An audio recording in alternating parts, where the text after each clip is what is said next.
नमस्कार, सवेरा इंडिया में स्वागत है आपका। पेगासस जासूसी मामले को लेकर बंगाल के मुख्यमंत्री ममता बनर्जी ने केंद्र सरकार पर जमकर हमले किए हैं। उन्होंने कहा कि मंत्रियों, जजों और पत्रकारों तक के फोन टैप किए गए, यहां तक कि मेरा फोन भी टैप किया गया। इसलिए पेगासस से बचने के लिए मैंने फोन पर प्लास्टर लगा लिया है। Government of India collected 3.7 lakh crores from the public pocket and why they are spending this money? Narendra Modi को जनता के पैसे से जासूसी न कराने की नसीहत। पेगासस ढुके गए। बांग्ला के साथ साथ हिंदी बोलती ममता बनर्जी का रंग कुछ बदला हुआ था। उन्हें मालूम था कि उनके इस ऑनलाइन भाषण का प्रसारण देश के कई हिस्सों में हो रहा है। उन्होंने कहा कि उनकी भी जासूसी हो रही है और वो अपने फोन पर प्लास्टर लगा कर रखती हैं। Now because of Pegasus, can you imagine? I have done one thing. I am showing you. देखो, हम पूरा इसको प्लास्टर कर दिया। क्या करेगा? फोन लगा के क्या करेगा? कैमरा में पूरा तुल लेता है। हम ऑडियो में भी बात करते हैं तो, फेस टाइम में भी करते हैं तो, वीडियो में भी करते हैं तो, मैं कैमरा का ही पूरा प्लास्टिक प्लास्टर लगा दिया।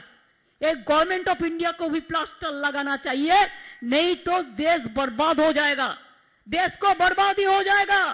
हर साल होने वाले इस शहादत दिवस कार्यक्रम में रैली के बाद इस साल तृणमूल के अलावा विपक्ष की 8 पार्टियों के नेता भी शामिल रहे। कांग्रेस से पी चिदम्बरम और दिग्विजय सिंह, एनसीपी से शरद पवार और सुप्रिया सूले, सपा से जया बच्चन और राम गोपाल यादव, आरजेडी से मनोज झा, शिवसेना से प्रियंका चतुर्वेदी, आम आदमी पार्टी से संजय सिंह, टीआरएस के केशव राव और शिरोमणि अकाली दल से बलविंदर सिंह भुंडर समेत कई प्रमुख विपक्षी नेताओं ने 1993 में कोलकाता में पुलिस की गोली में मारे गए युवा कांग्रेस के शहीदों को श्रद्धांजलि दी।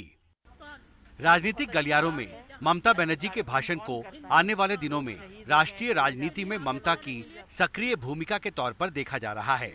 अब ममता बनर्जी के समर्थन में आए हैं। बिल्कुल, बिल्कुल।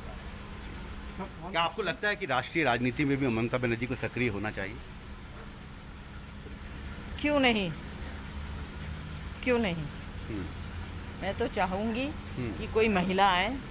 बिल्कुल। और उन्हें विपक्षी दलों को लीड करना चाहिए। बिल्कुल। ऐसा लड़ाई करने के लिए हम लोग तैयार है। लेकिन विपक्ष को एकजुट करने की बात कर रही ममता की रैली में लेफ्ट को न्योता नहीं था। हॉल लीडर लोगों को जाइए, आपको पार्टी को समझाइए, जवाब देना चाहिए।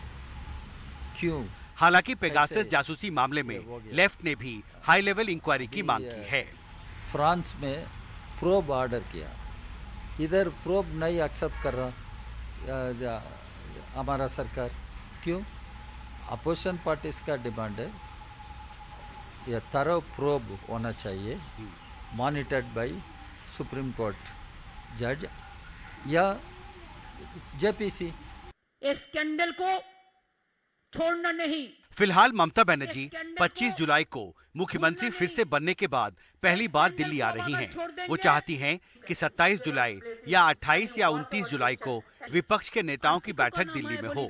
इसके अलावा कोलकाता में रैली करके वो सोनिया गांधी सहित कई नेताओं को बुलाना चाहती हैं। पश्चिम बंगाल में चुनाव जीतने के बाद ये पहला मौका था जब ममता बनर्जी ने वर्चुअल माध्यम के जरिए कई राज्यों में पार्टी के नेताओं और कार्यकर्ताओं को संबोधित किया।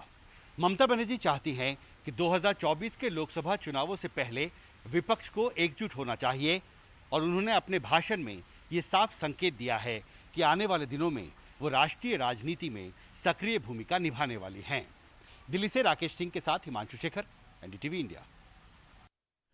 पंजाब कांग्रेस के नए अध्यक्ष नवजोत सिंह सिद्धू ने 62 कांग्रेस विधायकों के साथ अमृतसर के स्वर्ण मंदिर में मत्था टेका। इसे नवजोत सिंह सिद्धू का शक्ति प्रदर्शन भी माना जा रहा है। सिद्धू के प्रदेश कांग्रेस अध्यक्ष बन जाने के बाद भी मुख्यमंत्री कैप्टन अमरिंदर सिंह से उनकी सुलह नहीं हो पाई।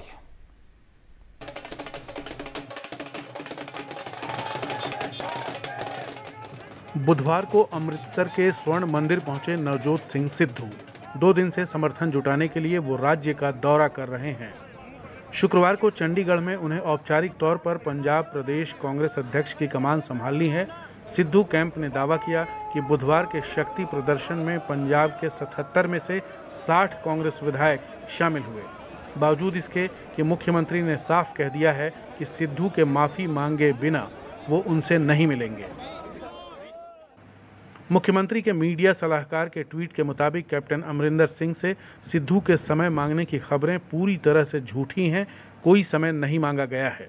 रुख में कोई बदलाव नहीं है। मुख्यमंत्री तब तक सिद्धू से नहीं मिलेंगे जब तक वो सार्वजनिक तौर पर सोशल मीडिया पर उनके खिलाफ अपमानजनक निजी हमलों के लिए माफी नहीं मांगते।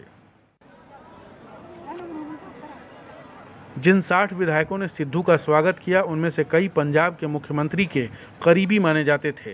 इनमें पूर्व प्रदेश कांग्रेस अध्यक्ष सुनील जाखड़, अमरिंदर सिंह राजा, मुख्यमंत्री के राजनीतिक सलाहकार तृप्त राजिंदर बाजवा, सुखजिंदर सिंह रंधावा, चरणजीत चन्नी जैसे कैबिनेट मंत्री भी शामिल थे।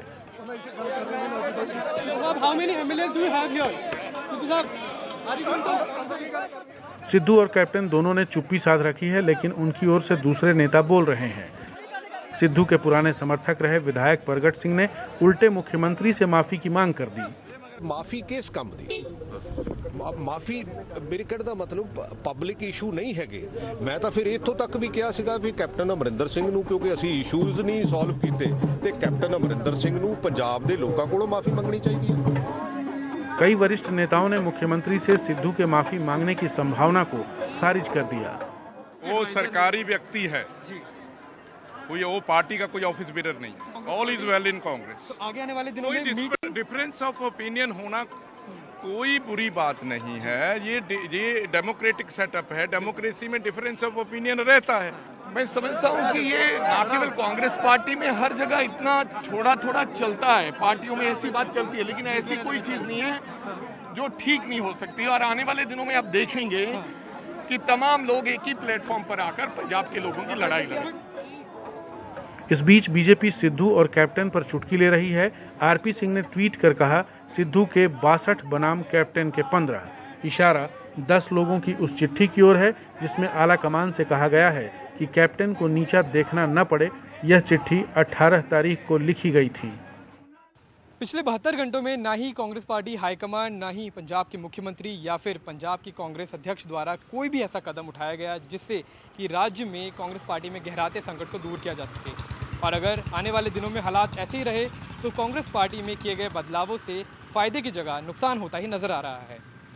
कैमरा पर्सन अश्विनी मेहरा के साथ मैं अक्षय डोंगरे, एनडीटीवी इंडिया। शिल्पा शेट्टी के पति और कारोबारी राज कुंद्रा की गिरफ्तारी के बाद एक तरफ जहां बॉलीवुड में प्रतिक्रियाओं का दौर शुरू हो गया है, वहीं इस मामले में जुड़े और भी तथ्य सामने आ रहे हैं।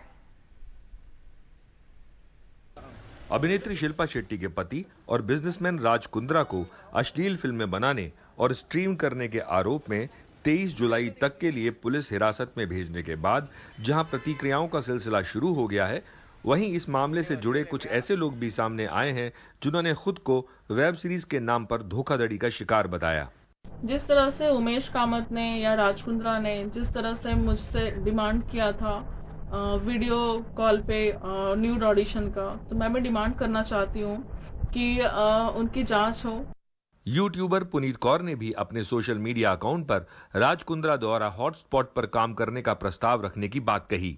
दूसरी तरफ राज की कंपनी पर चोरी और फ्रॉड का मामला दर्ज कर चुकी अभिनेत्री पूनम पांडे का कहना है, उन्होंने अपने पावर और इन्फ्लुएंस का गलत इस्तेमाल किया, जिसने मुझे बहुत ही कॉम्प्रोमाइजिंग स्थिति में डाल दिया। मेरे ईमेल्स और मेरे लीगल नोटिसेस को मजाक में ले लिया। इनफैक्ट उन्होंने मुझे ये कहा कि मैं आपका लीगल नोटिस वेलकम करता हूं, मैं राज कुंद्रा हूं और मैं अनटचेबल हूं।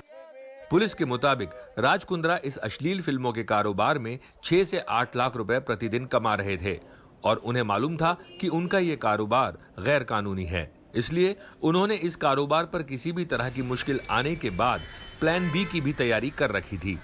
लेकिन इसी मामले से जुड़ी अभिनेत्री गहना ने उन पर और राज कुंद्रा पर लगे आरोपों को गलत बताया है।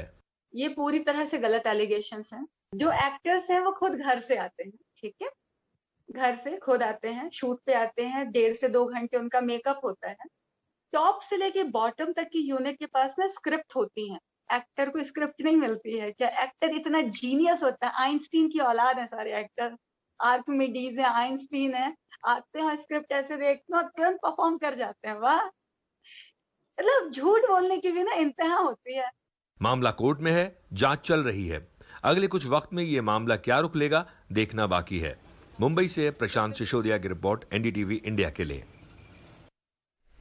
पुणे के पिंपरी चिंचवाड़ में हैरान कर देने वाली वारदात हुई है। अज्ञात लुटेरे ने एटीएम मशीन को बम से उड़ा दिया और लाखों रुपए लूट के फरार हो गए। मौका वारदात से धमाके के लिए आईईडी का इस्तेमाल करने का सुराग मिलने से एटीएस भी जांच में जुट गई। अब तक एटीएम मशीन को चुराने, काटने और छेड़छाड़ करने की वारदातें हुई हैं, लेकिन पुणे के चाकण में लुटेरों ने एटीएम मशीन को बम से उड़ा दिया और 30 लाख के करीब नकदी लेकर चलते बने। रात को करीब 1-1:30 बजे के बाद वहाँ कोई ब्लास्ट टाइप एक्सप्लोजिव यूज करके एटीएम को तोड़ा गया। उसमें से जो पैसे हैं, उसका ट्रे है, ये 2 अभी गायब है। तो इसका मतलब उसके से ब्लास्ट के बाद जो पैसे मिले हैं वो लेके वो चले गए हैं। हालांकि कुछ दिन पहले ठीक इसी तरह की वारदात पुणे ग्रामीण में रांजनगांव के एटीएम में भी हुई थी। वहां भी लुटेरों ने बम लगाकर एटीएम को उड़ाया था, लेकिन तब वो पैसे ले जाने में कामयाब नहीं हो पाए थे। पुलिस को शक है कि पिंपरी चिंचवड़ में एटीएम उड़ाने वाले वही लुटेरे हैं जिन्होंने इस बार ज्यादा विस्फोटक का इस्तेमाल किया ताकि मशीन पूरी तरह से खुल जाए। बम से एटीएम उड़ाकर लूटने की ये वारदात वैसे तो सामान्य लूट जैसी है, लेकिन जिस तरह से एटीएम को उड़ाने के लिए आईडी का इस्तेमाल करने के सुराग मिले हैं, उसने महाराष्ट्र एटीएस के भी कान खड़े कर दिए हैं। लिहाजा एटीएस भी अब लूट की इस वारदात में साजिश के तार तलाशने में जुटी है। मुंबई से कैमरामैन संजय मंडल से सुनील सिंह, एनडीटीवी इंडिया के लिए।